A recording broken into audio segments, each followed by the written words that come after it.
Integration talks between Azerbaijani officials and the delegation representing Armenian separatists have come to an end.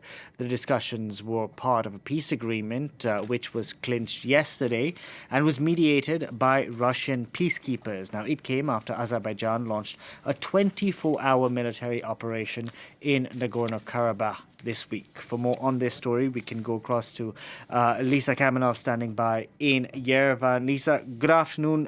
What's the situation at the moment?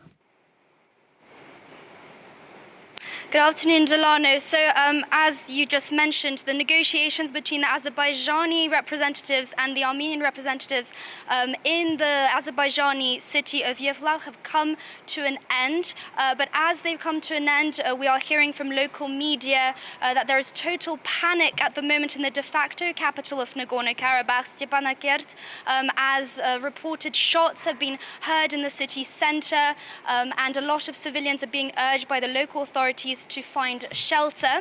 Now, it is important to remember the vital infrastructure has been damaged in the last 2 days. So there is no electricity and there is very weak internet and signal. So the images we are getting are coming only from locals or from local journalists who might be cut off within the coming hours.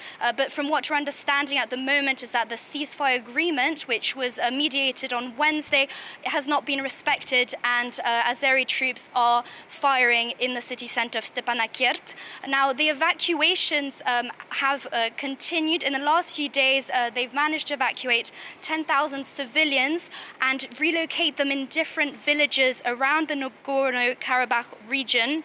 But a lot remain stuck in their village. The latest report we have is from a village of 20,000 civilians, which is surrounded by Azeri troops, and they have no means of getting evacuated, and there is no way for any help to reach them, not even the Russian peacekeepers who are present on the ground. So there is a total panic. The international community is also following very closely, and we have the UN Security Council, who is meant to hold an emergency meeting later tonight. Lisa, I just want to describe some images while you were speaking there. We were playing images of that round table that was held. All the men, the representatives, the Armenian separatists, as well as officials from Azerbaijan who were on that table. No smiles, no handshakes, very grim looking and serious. But let's talk about what's happening in Yerevan, because Yerevan officials from Armenia were not part of the discussions today. They did not take part in those ceasefire discussions yesterday with Russian peacekeepers.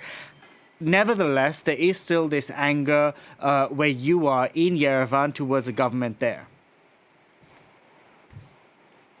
Yes, as you said, there is a lot of anger and frustration amongst the people in Yerevan. A lot of them are actually originated from the Nagorno-Karabakh region, have either recently come to Yerevan or moved earlier, and they're very angry at Prime Minister Pashinyan's passiveness and unwillingness to really get involved in the ceasefire agreement, and notably to actually get involved in the negotiations with the Azerbaijani representatives.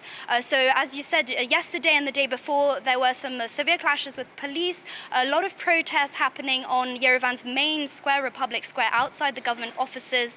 And it's mostly just frustration and anger, because a lot of people are saying the region has been in conflict 3 times now in the last 3 years. If you remember, in 2020, then following in December 2022, and now again we have clashes happening there. So there is a lot of frustration and a lot of calls from the opposition parties for Pashinyan to step down, because they feel that he is unfit to continue ruling.